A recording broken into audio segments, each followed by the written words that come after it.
Chotimír príjme a so svojimi pomočníkmi sa vydá za križiakmi.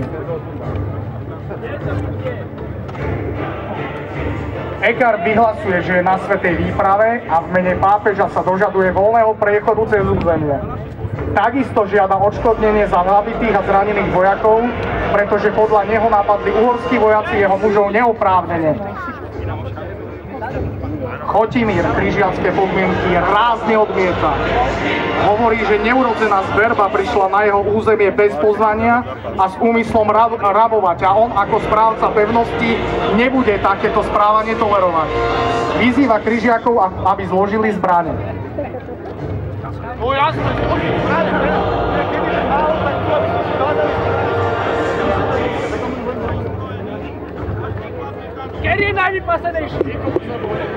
Križiakom však ich rádové pravidlá nedovolujú zložiť zbrane a tak sa teda velitelia vracajú k svojim vojskám, aby sa pripravili na bitku.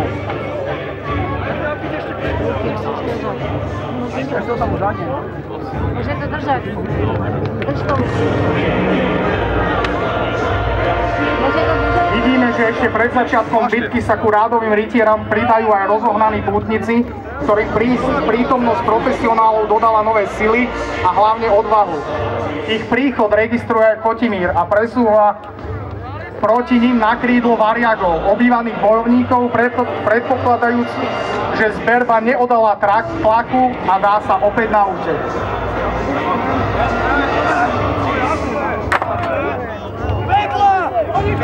Vyššie! Ďalej!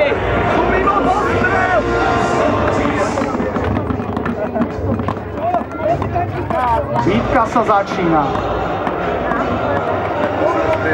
Križiaci sa snažia najprv uhorské rady oslabiť streľbou z lukov a z balisty. Skoro, no!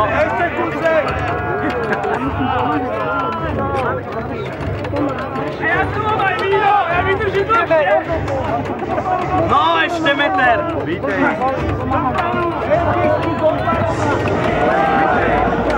Po prvých salvách sa ich línia vydá vpred, aby sa stretli.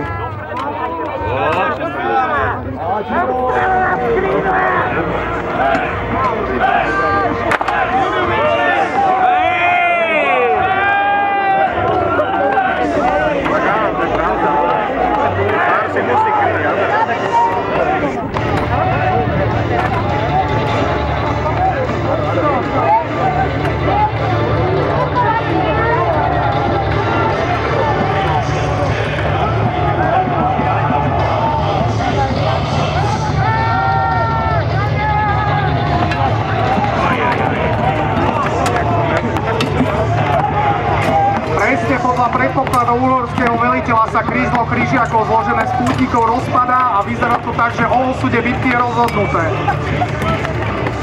Tu sa však prejaví profesionalita rádových rytierov, ktorí sa preskupia a zastavujú postup Chotimírových bojovníkov.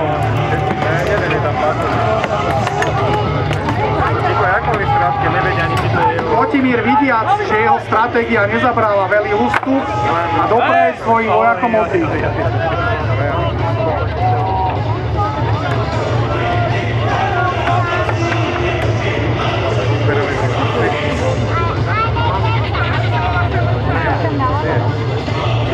Počas prestávky v boji každá zo strán zbiera svojich ranených. Tí, čo sú schopní ďalej bojovať, nastupujú späť do línie.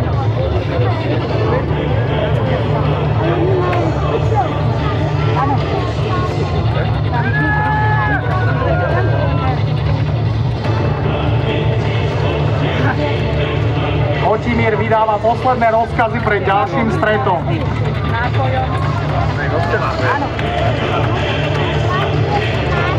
Križiaci sa stále snažia oslabiť nepriateľov salvami lukostrelcov.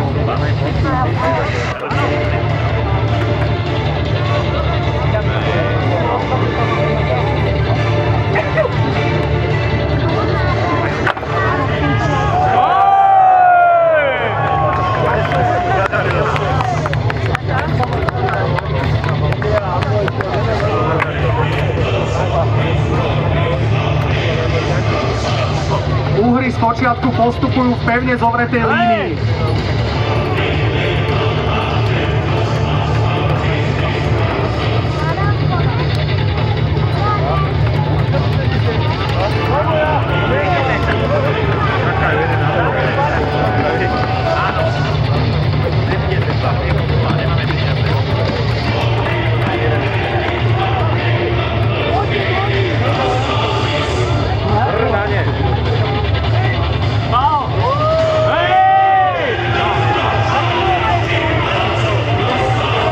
Tu vidíme, že čas Chotimírového vojska prebehla ku Kryžiakom. Za túto podlú zradu budú napichnutí na kôl a rozlámaní v kolese. Chotimír sa však nevzdáva, chce využiť početnú prevahu a moment prekvapenia.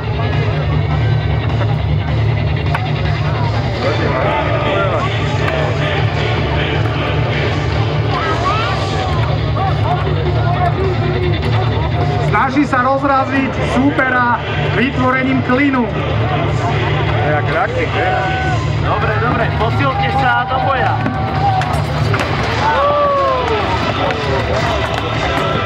Boj je naozaj neľútostný.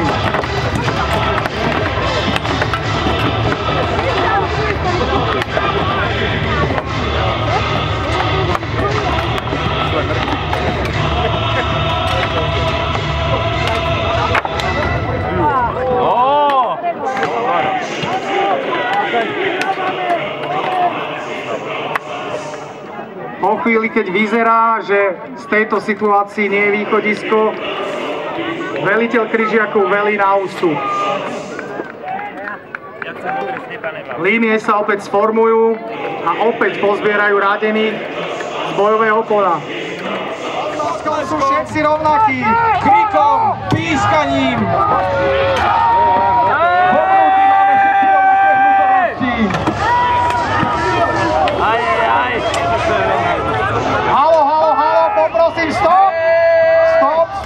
Stop, tam vidím deti medzi bojovými. Prosím vás, rodičov, tu ide o naozaj strety, kedy sa bojovníci nemôžu pozerať, čo je za nimi.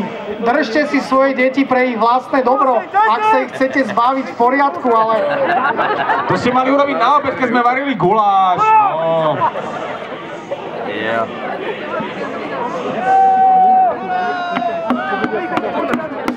Ale naozaj ide o vašu bezpečnosť a bezpečnosť vašich detí. Bojovníci v bojovej práve nemajú čas sa pozerať, kam stúpajú a určite nie pod nohy na malé deti, čiže...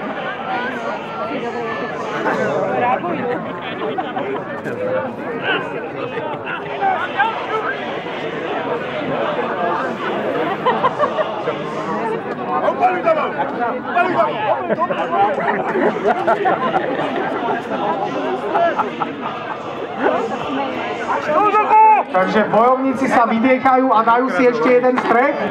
Pálo, zamávaj na mňa, ak ide ešte jeden stret. Dobre, čiže ešte jeden stret a naozaj držte si deti.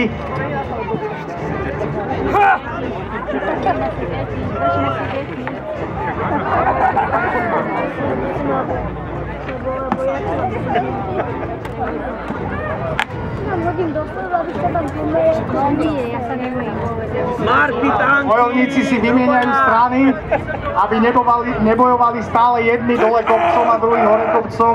Predsa len zbroj má takých 15 až 30 kg, záleží od toho, aké má časti. A naozaj hore do toho kopca to nie je sranda. Navyše na bojovníkov práži slnko. Nechceli by ste byť v ich koži.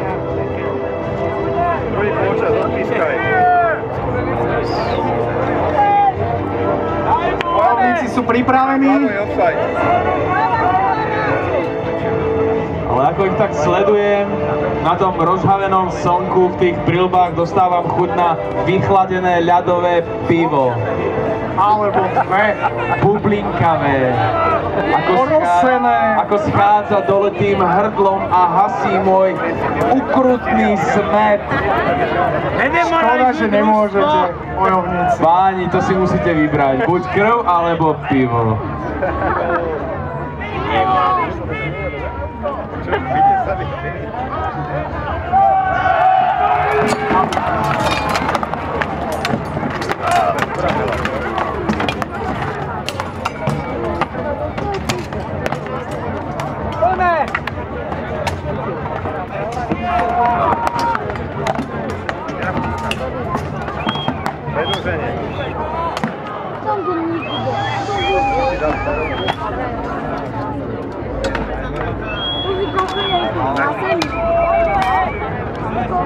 Bojové pole sa nám postupne čistí.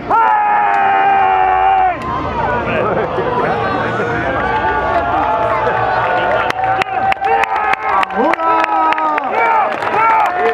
Sláva víťazom! Smrť porazeným! Tak sa to dá interpretovať. Hlas nezúčastneným. No, teraz.